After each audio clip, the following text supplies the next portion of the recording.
The position of some that say that they don't believe in God, or any God for that matter, isn't an area of neutrality or unbiased thought against God.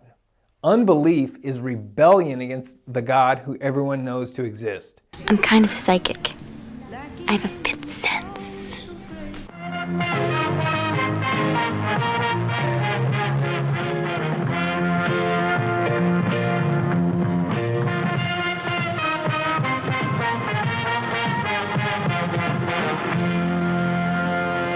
Welcome back, everyone, to Bridge the Divide, where I examine irrational beliefs, the irrational behaviors that often follow, and how we, with education, rationality, and reason, can bridge the societal divides that they create. Today, we're going to take a look at an interesting video from non-denominational evangelical apologist Justin Hoffman, seen here doing actual battle with those eternal Christian enemies, inquiry, and clarification. Alongside running his channel, Preparing the Fields, Justin is also a street screamer, preacher, and he's also an author of sorts, having published a fan fiction called It's Only a Book, which, after a quick perusal, revealed itself to obviously not have been written with the goal in mind of convincing other people that what he believes is true. Because, like pretty much all God arguments, it starts with a basic observation of something that is true, and then quickly descends into a mad collection of logical fallacies employed to justify the claim that the Bible can be trusted as being true because it is the Bible. Now, in this particular video, Justin wanders around outside pondering if questions in and of themselves can disprove God. And I hear what you're saying. The answer to that seems like it would be fairly obvious. While the information gained from having a question answered can reveal any potential problems with the logic behind a particular claim, a question in and of itself can't prove or disprove anything. At best, the posing of a question demonstrates that the individual making the inquiry simply requires more information regarding the understanding or the acceptance of a particular claim. I'm sorry, Dave, I don't have enough information.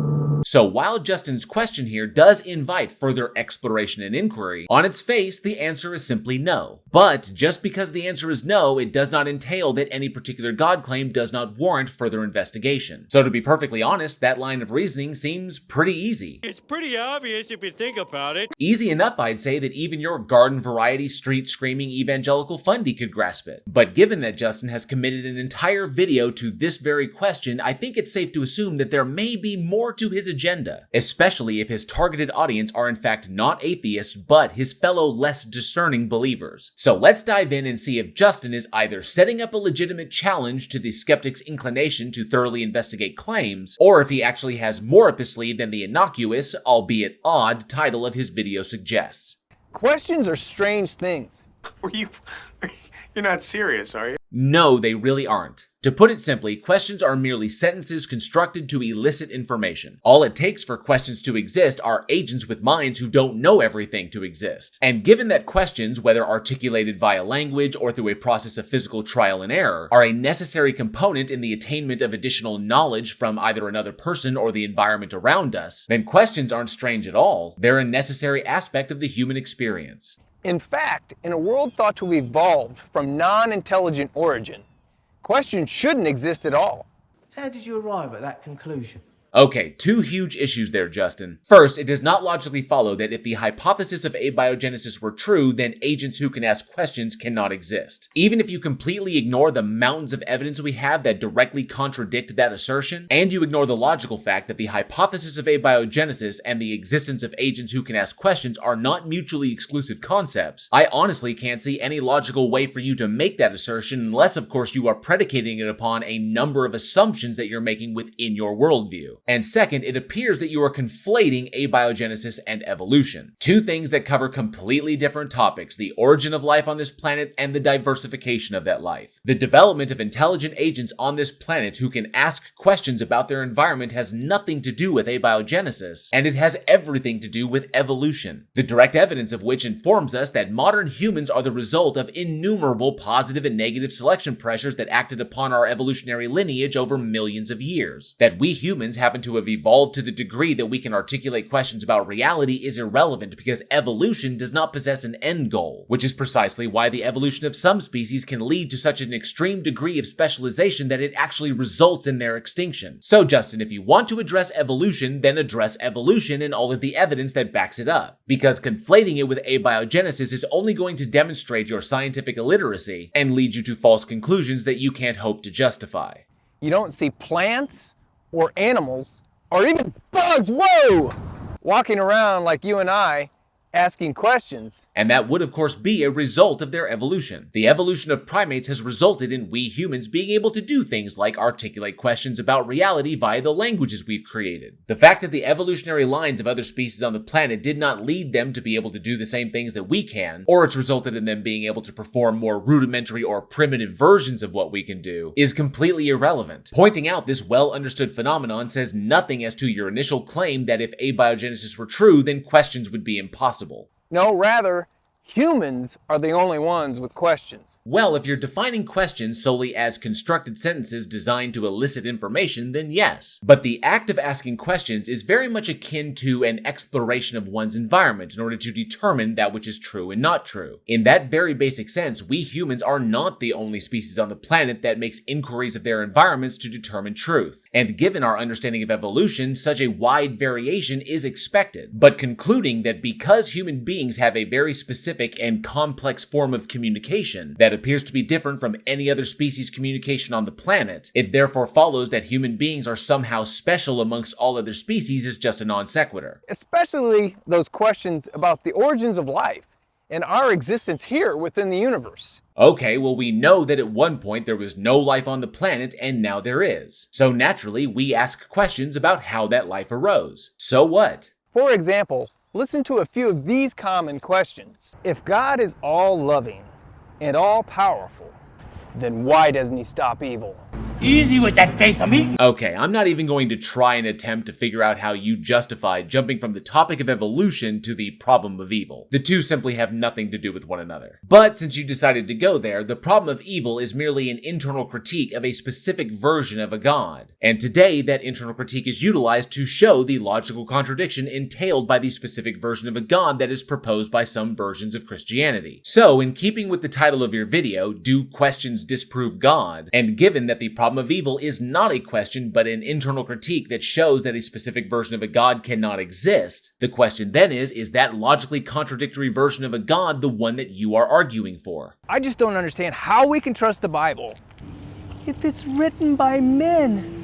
First, obvious self-plug is obvious. And second, that wasn't a question, that was an assertion about a mental state. Unless, of course, you misspoke and what you meant to ask is, how can we justify specifically trusting the Bible when it, like all other holy books around the world that you appear to subjectively reject, were written by humans? And it's a valid question in response to the observation that Christians, being fundamentally unable to demonstrate the truth of their God claim, often wind up appealing to the Bible despite that reasoning being circular. If God is the creator of all things, then who created God? Yeah, that's another question one could ask. What exactly is your point? You know, if the Bible's true, what about all the other religions? Questions, so many questions. I'm sorry to interrupt you there, Justin, but I have to ask. What exactly is the point you're trying to make by listing out all of the questions that a person can ask in the wake of a positive God claim?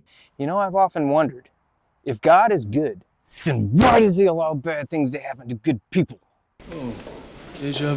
So we've come full circle back to the problem of evil. Seeing as how you're now repeating yourself, I assume your imagination has run dry and we can finally get to the point. How do we know that life on Earth wasn't seeded by aliens?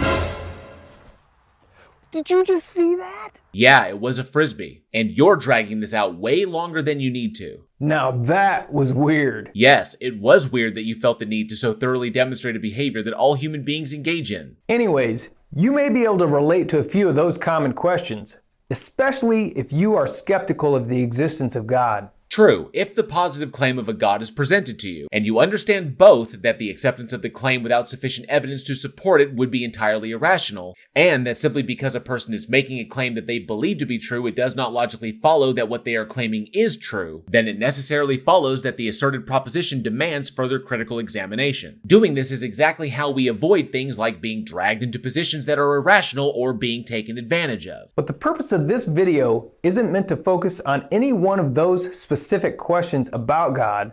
Dude, seriously? Seriously? Well, if that's the case, then here's a question for you, Justin. Why the hell did you ask them in the first place if your intention is not to address their validity or propose answers for them? But rather to focus on the natural proclivity of human questioning. So the point of your video is to address why humans ask questions. Well, that's pretty much answered by just examining what the function of a question is. And that is to elicit information about something that is unknown or not well understood by the person asking the question. And our species' proclivity for doing that is explained by our understanding of human evolution, which shows us that our species' genetic predisposition towards curiosity evolved as a survival mechanism. You see, life is full of questions. In fact, everyone at some point in their life will be confronted with what I call the 5 greatest questions of life. Wait a second, Justin. You said that you were going to address why we humans ask questions, but now you're just posing more questions? Do you plan to parse out exactly what these particular questions have to do with the evidence that informs us as to why we ask them? Somehow I doubt that. Or are you just going to prattle on endlessly in the vain hope that we somehow forget what you were originally talking about? Now, we're going to jump ahead a little bit in the video because at this point, he just reads the questions that are on the screen, then walks through the explanation of what a debate is, and never addresses the questions that he posed or why they are in fact valid. Has anyone ever stumped you with a difficult question about God or the Bible? No. Have you ever been afraid of questions that may challenge your belief in God? I see now that you are in fact making this for your fellow theists and not with atheists in mind. Despite that, the answer is no, because I, as an atheist, do not believe that such entities exist. Or ever had your heart start racing, or you get that lump in your throat experience whenever someone challenged your faith with a question about God? Sorry, but a person's emotional responses to critical examination are irrelevant. These are the questions that the skeptics thrive on, to feel like they have won the argument against God. Somebody's poisoned the water hole! Wow, Justin, I have to say, I really hope you weren't trying to be subtle with that implication that skeptics have a dishonest agenda when discoursing with theists, because if that was your intention, you failed spectacularly. Their difficult questions seem to pin you to the ground over your belief in God or the Bible. That's just the point. Yeah, because as I previously stated, accepting a thing as true just because a person says it is does not logically follow. And it's certainly not our fault that the claim collapses in on itself when critically pressed. It's what I call the gotcha questions. It's almost like they say, "I've got you now," with their highly intelligent question. Gotcha! Well, given that the basic concept of a deity at its foundation is unfalsifiable, there aren't really any gotcha questions. It's really only when the theist starts adding additional attributes to the God category to differentiate it from other gods that the gotcha question starts showing up. It's those attributes that often push these God concepts into the area of logical contradiction, which of course only serves to defeat that particular interpretation of a god. You see, debates are set up with an arsenal of questions for the thinking mind to come to a position of doubt.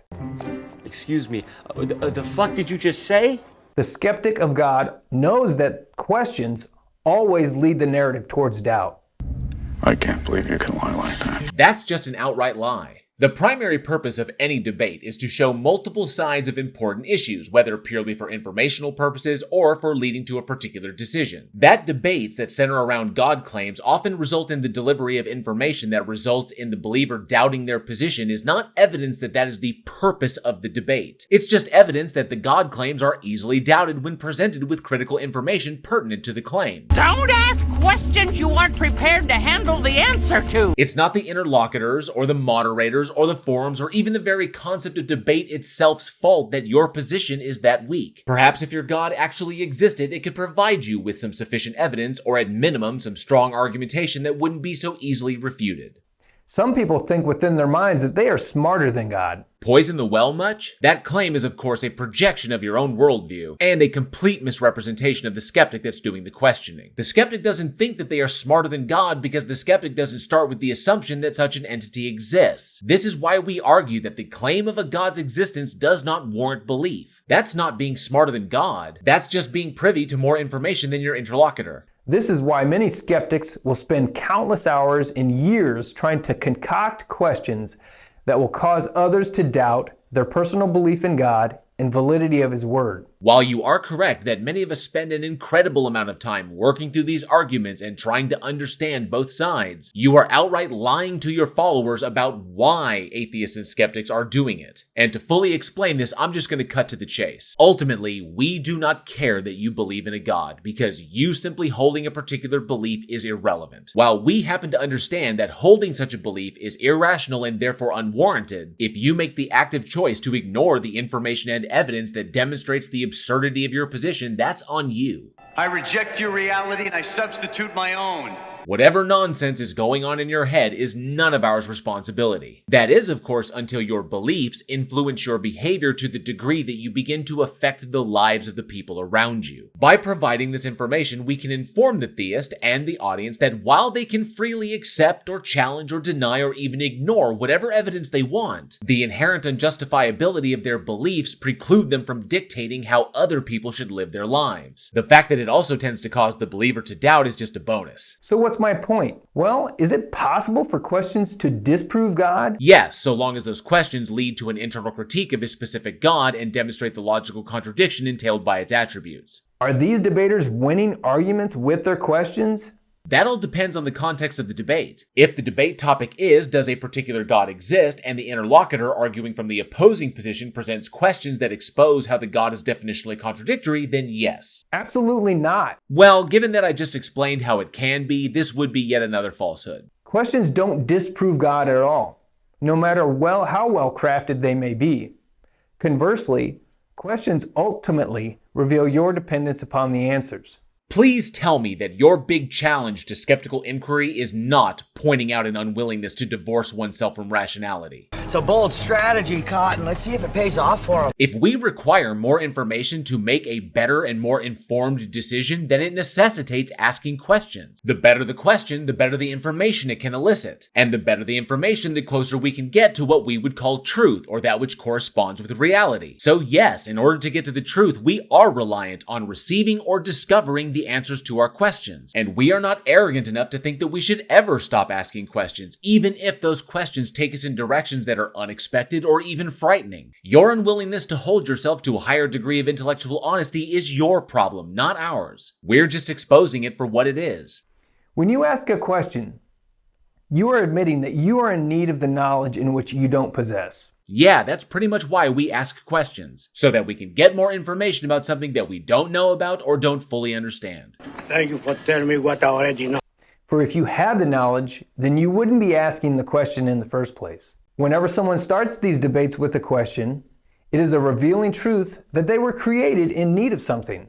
Man, I thought I'd seen some non-sequitur whoppers in my day, but that one just about takes the record. No, it in no way logically follows that because humans do not possess all knowledge and must therefore ask questions so that we can navigate our reality more effectively and efficiently, that we were intentionally created by anything with that need to ask questions baked in. For the sake of bridging the divide, I really do try to make an honest effort and avoid being unnecessarily divisive. Like, for example, just calling out a claim for being stupid on its face. That being said, that was in fact the dumbest statement I've heard from a believer in quite some time. And I say that as someone who has listened to a madness-inducing number of videos of Matt Powell's syphilitic insanity. It's like there is a flag above their head that reads, "Help me," whenever they open their mouth with a question. More like, help me to understand your position because your claim on its face makes approximately 0 sense. So now what? Should a Christian ever be afraid of questions about God or the Bible? Afraid? No. No one should ever be afraid of questions that challenge their position. And if you happen to find that you are, then it's not the questions themselves that should be your concern. It's the fact that you've been indoctrinated to believe that you can't possibly be wrong. No. Stop being afraid of questions. That is literally the most honest thing you've said this entire video. The skeptics' questions are folly. The Bible says that we should avoid such folly. That is a trap. And the fact that you don't see it for what it is frankly disturbing. Anything that tells you that asking questions is wrong or that it's something that should be avoided is far more interested in controlling your behavior than understanding what is true. In fact, our duty as Christians is that we should expose the folly. Which any of you have yet to do. But hey, if you have something you want to present here, I'm all ears. In Proverbs 26 verses 4 and 5, it states, "Answer not a fool according to his folly, lest you also be like unto him. Answer a fool according to his folly, lest he be wise in his own conceit." Yes, Cult Manual claims that those that challenge the cult's claims are fools, then instructs cultists to not engage with those that challenge their claims, because exposing the cultist's fundamental inability to provide legitimate justification for what they believe can create doubt in the mind of the cultist, and can confirm what the person challenging the claim already suspects to be true. Oh, there's a big surprise! But you know what could defeat all of that, Justin? Some actual evidence for the existence of your God so that your position could be elevated above just begging the question. Why is it that your God refuses to provide that for you? Oh, but that's probably one of those questions you're not supposed to answer, right? You see, a question crafted to disprove God doesn't win any argument. Sure it does. It wins the argument, does this particular God that my question exposes the logical contradiction of exist?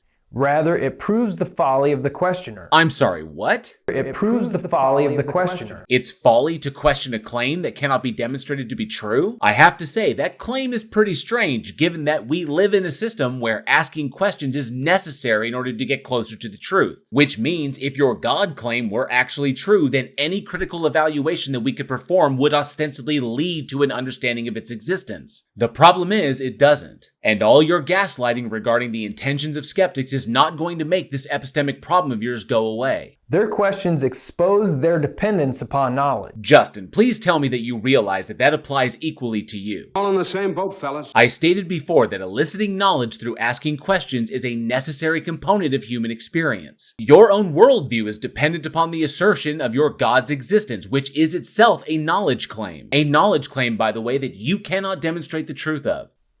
Questions only fit the biblical worldview, because every question of humanity can be resolved by the Word of God, the Bible.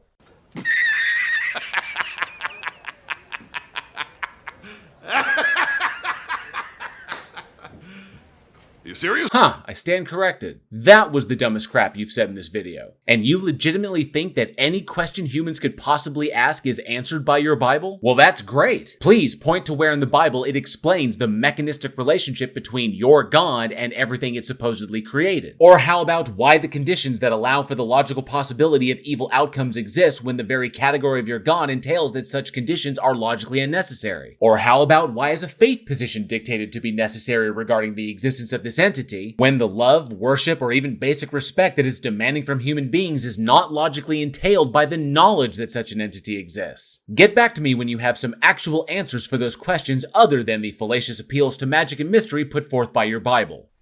Questions shouldn't exist in a world without meaning that's built upon random chance, as evolution teaches. It would appear that I have been caught in a Schwarzschild radius of stupidity because this guy's descent is becoming exponential. It does not logically follow that if a system is one in which agents are a result of the natural process of evolution, that the ability of those agents to ask questions about their environments or themselves cannot or should not exist. Questions are powerful because questions force thought. Yes, but how is that even remotely related to your God assertion? Are you claiming that the fact that humans can think is evidence for your God? Because if you are, I would love to hear the evidence that connects those categorically disparate dots. A well-known theologian, St. Augustine, once said, "He who denies the existence of God has some reason for wishing that God did not exist." And that would be a false statement. One, because Augustine was perpetuating the self-validating cult position that people outside of the cult knew what the cult claimed was true and they were just denying it so that they could sin. And two, because Augustine did not have special access to the minds of those around him, no matter how much he may have believed he did just because his cult manual told him he did. This is probably why it's best to not rely solely upon the reasoning of 4th century philosophers, and instead deal with the issue at hand with the people who exist in front of you. And just to clarify for you, Justin, I personally want to know as many true things as I can, because the more true things I know, the better and more efficiently I can make successful decisions in my life. If a God entity were to actually exist, then that is absolutely something that I would want to know, because that would be a true thing that would provide further insight into the universe. Of course, knowing that it exists would in turn demand more questions of and about this entity. Excuse me. But that's just being intellectually honest. Could it be that those who deny the existence of God have ample evidence already within themselves that they are willfully crafting questions in order to make others doubt like they themselves doubt? Firstly, if any of this evidence you think could exist were sufficient enough to independently demonstrate that your God exists, then the answer would be no. And second, don't think for a second that it got by me that you're using your hypothetical evidence here to imply that skeptics are somehow being disingenuous. I'm sorry that you can't back up your claims. Again, it's not our fault, and it certainly isn't evidence that any particular skeptic is lying. And we're going to jump ahead in the video again, because this next part is just him citing from the book of Romans, all while ignoring the fact that citing from the source of the claim is not evidence for the claim and that his reasoning is entirely circular. God is omniscient. Oh, so now you're going to stride boldly into the realm of logical contradictions. This should be Interesting. And omniscient means all knowledge. All facts within the universe originate from God. We as humans, created in the image of God, are created without knowledge of all the facts. Therefore, we naturally question the fact giver. I swear, logical fallacy be thy middle name. Of course, every one of those assertions is just begging the question. But even if they weren't, it would still demand the question. Why would this entity create human beings as such when nothing exists to logically necessitate that it must create us as such? Being that there is no logical contradiction in the God that you believe in giving unequivocal evidence of its existence to everyone on the planet right now, nor is it a violation of free will, as knowledge of its existence does not logically entail that love, worship, or even basic respect is deserved, then why would this entity necessarily create us to be in a system that requires an epistemological double standard, that of scientific methodology and that of faith, when it comes to evaluating truth claims about the universe, when nothing exists to logically necessitate that it must create us in this system? In the end, there are only two logical conclusions. Either your version of this God does not exist, or it is a self-glorifying and capricious moral monster unworthy of worship. You see, your question in and of itself disproves your authority over anything, and ultimately reveals God's sovereignty.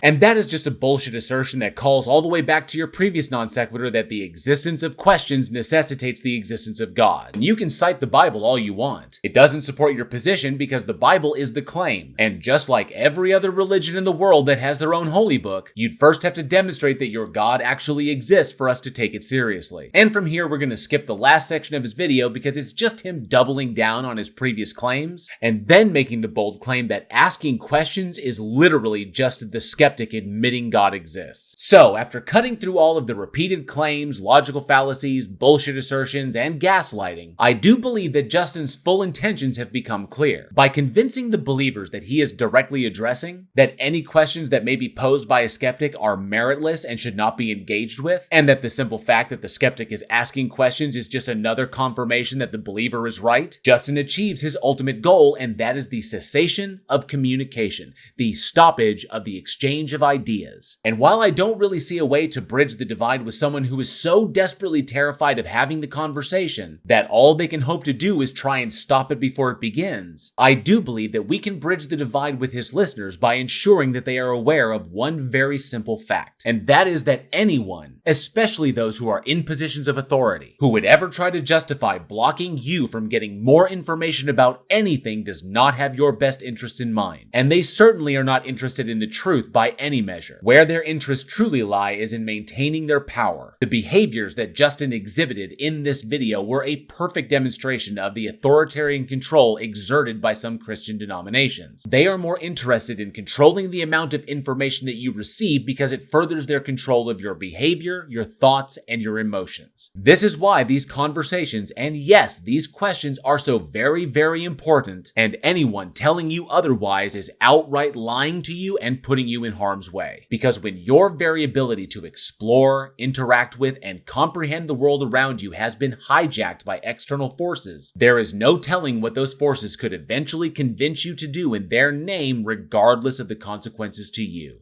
Thank you all for watching. I hope you enjoyed the video, and if you did, please like, share, and subscribe, and hit that bell for notifications. And be sure to leave a comment below. I love reading your responses, and those interactions help with the dreaded algorithm. Don't forget, May is Mental Health Awareness Month. A link to where you can support these important efforts is down in the description. And if you love scary movies, be sure to check out me and my filmmaker friends over at the Week in Horror podcast, now in our 5th season. Everything you need to become a channel member here, get yourself some official Bridge the Divide gear, or support the podcast is down in the description. Once again, a massive thank you to each and every single one of you for supporting this channel, and as always, be safe, be excellent to each other, and together, we can bridge the divide.